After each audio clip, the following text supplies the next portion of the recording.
ദേഷ്യം കുറയ്ക്കാനായിട്ടുള്ള ഒരു എളുപ്പ വഴിയുണ്ട്. നമ്മുടെ ജീവിതത്തിൽ ദേഷ്യത്തെ എങ്ങനെ കൈകാര്യം ചെയ്യണമെന്ന് പറഞ്ഞു തരുന്ന ഒരു ചെറിയൊരു കഥയുണ്ട്. Empty boat theory. ഇതൊരു സെൻ കഥയാണ്. പണ്ട് ചൈനയിൽ ഒരു ബുദ്ധ സന്യാസി ഉണ്ടായിരുന്നു. ധ്യാനത്തിനായിട്ട് അദ്ദേഹം വളരെ നിശബ്ദമായിട്ടൊരു സ്ഥലം ഇങ്ങനെ തേടി നടക്കുകയായിരുന്നു.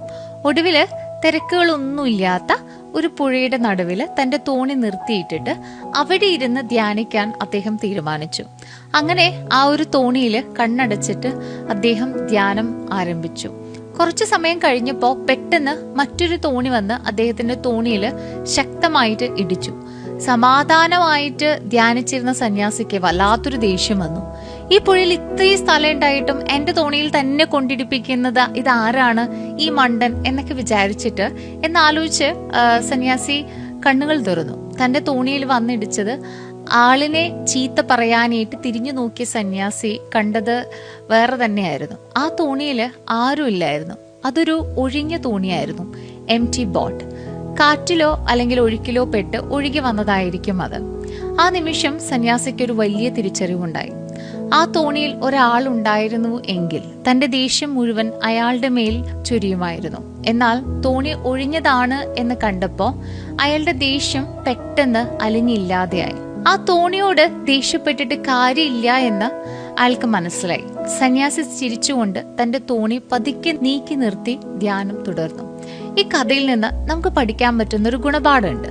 നമ്മുടെ ജീവിതത്തിലും ദേഷ്യം തോന്നുന്ന സാഹചര്യങ്ങൾ വരുമ്പോൾ ഈ ഒഴിഞ്ഞ തോണിയെ ഓർക്കാം.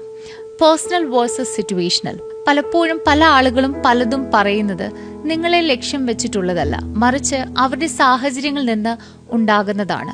ദേഷ്യം നമ്മുടെ തെരഞ്ഞെടുപ്പാണ്. മറ്റൊരാൾ നമ്മളെ ദേഷ്യം പിടിപ്പിക്കുകയല്ല ചെയ്യുന്നത്, മറിച്ച് ഒരു സാഹചര്യം ഉണ്ടാവുമ്പോൾ നമ്മൾ അതിനോട് എങ്ങനെ പ്രതികരിക്കുന്നു എന്നതാണ് പ്രധാനം.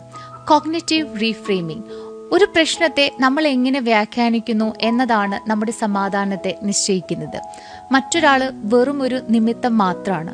റോഡിൽ വെച്ച് ഒരാൾ നമ്മളെ ചീത്ത വിളിച്ചാൽ അയാളെ ആ ഒഴിഞ്ഞ തോണിയായിട്ട് കാണാനായിട്ട് നമുക്ക് സാധിക്കണം. അവിടെ നമ്മുടെ ഈഗോ ഇല്ലാതെയാകുന്നുണ്ട്.